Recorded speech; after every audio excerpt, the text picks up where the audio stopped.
Hello there, my name is Ashley, and today I want to talk about what's going to happen to tourism in 2026. Okay, so basically, I'm going to share a little bit my experience as a tourist coming back home in a oil crisis. So I was in Vietnam, but the prices started went up, and I started to notice that everything going up, everything, like from buses to flights to hotel room, from food, like even single ice cream will cost more than what I'm paying normally back home in Poland. And like single ice cream would cost me 4 or 5 zloty, and in Poland I can get it to 1.50 zloty. So I figure out, okay, the price going up, the food is very expensive, even more expensive than what I normally shop in Poland. And accommodation prices went a bit up, because of the situation. And electricity, of course.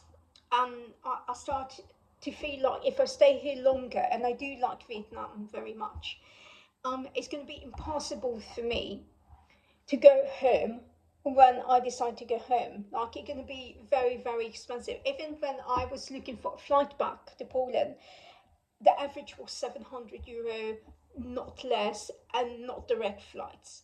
So it was really complicated to go back home. So in the end, I ended up buying a ticket to Germany, to Frankfurt, and from Frankfurt, I couldn't fly back to Poland because the average flight from Frankfurt back to Poland, which is close to the border with Germany, is €250. So I needed to figure out a way to go back home to Poland, and I took the bus, which cost me only €41. And I know for a fact in the past this was much, much cheaper.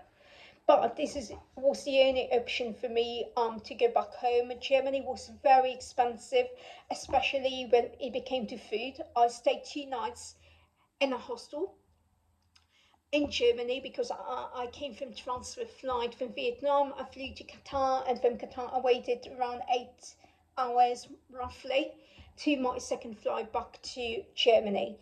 On my second flight back to Germany, the flight was packed with people, like zero place to move on the aircraft, because it was 5 different aviation who flew with us.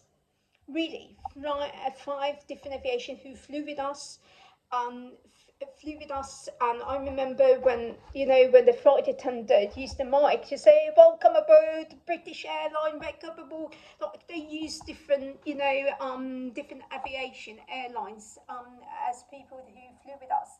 So I noticed that those company probably didn't set enough seats um, in the aircraft. Now what they do, they basically working with other company in order to ensure that that their passenger are covered and they can go home. And this what happens. So this is what's going on. So the prices for the flight are very expensive. So if you have the right mind, you will not pay for inside flight this amount of money. Like flying from Germany to Poland, which is 1 hour flight for $250, of 2,050 euros, is a lot of money for this kind of flight. So many people, and this is what I see for this summer, many people are just going to stay home. And are all going to do staycation, all going to drive for the next destination, all going to go to a resort town nearby. It's going to be lots of staycation than people flying to another destination with family, especially if you have kids and you really understand cheap budget, especially in this economy when you can't trust you're going to have a job tomorrow morning. So you don't know if you're coming back on holiday, you're not going to get fired from work and lose your income.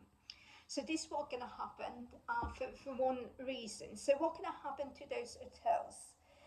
Well, some hotels going to reduce the cost. Definitely, we're going to see destination reduce the cost like €1,000, reduce it to 700 or 600. They would do it in order to lure people to come and stay there. Then maybe we try to make a bundle ticket with airlines, so there's going to be all at once, so you don't have to do anything together. But this is not gonna happen because when your hotel is empty, you can't afford to hire the amount of people you hire, so you need to let people go. This is one problem. And the other problems, you pay tax for your hotel, you pay electricity, you pay water, you pay all of that. You prefer to lose a little bit for rent, let's call it rent, a room for somebody in order for them, for people to stay. I believe that a lot of people are going to end up staying maybe longer in some destinations in hotel rooms, and this is what I do predict going to happen. But some hotels, if they insist on an old price system and they don't come forward and they will not try to reduce the cost of rent for people to come and stay in this hotel, they're going to lose the business. They will need to close down and sell the business because it's not going to help them. So this is what I see. I see that many hotels and hostels will put the price down because they have no other choice, at least for the rent. They might ask you for additional price for electricity. They might say, oh, we do need some money for electricity because you use the light, you use the warm water, you use, internet, fridge, or whatever.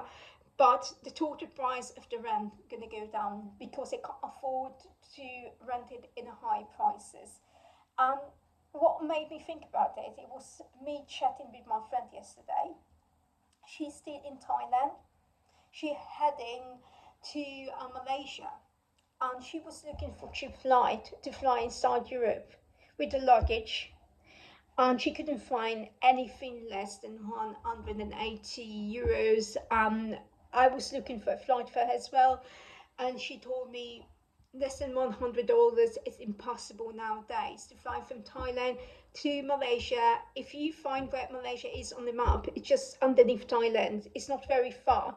It's not like in another continent. It's really on the same continent. It's still in the same area. So in the end of the day, she needed to take the bus, and the bus was not cheaper either. And so and she don't know what to do. And the thing is, this what's going on right now in Asia, like the traveling curves, and it's also going on in Europe. This is not something that only Asia are going to be affected by it. Everywhere is going to be affected by it. Like even in the States, if people go on staycation, they were not willing to pay this amount of money. And they're going to be like, I'm not paying this and that. And as a family, if the fuel going to go up and up again, people are just going to stay home and not going to go anywhere. So if you're somewhere that they do have hotels or cities, it might be even cheaper to rent your hotel room than your current flat. So this is something you should get in mind, and this is my prediction for me for tourism. I don't see it getting better. I see it getting worse, unfortunately, and do adjustment in order for it to getting better. So if you're planning to traveling this summer, I would go to destination you don't need AC. So the only um, electricity you need maybe is light in the evening, and everything. So if the weather is good and you don't need AC, the cost is going to be much better, and it should be. But for what I see so far, many people are going to stay at home and I'm not going to go on holiday, and this is what's going to be affect the entire tourism everywhere. So it's not going to be only in Asia, it's going to be also in Europe, and it's going to be also in the States, in South America, everywhere. When people can't afford to go on a flight, if people can afford to go on a flight, if people can afford to go on a hotel room because it's too expensive, people just going to vote with the money and with the legs, and they would never go.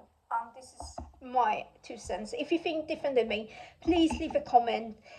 We can have a debate. If you live in an area when the prices went down, please report it, because I have no idea what's going on in your area. And I hope to see you next time.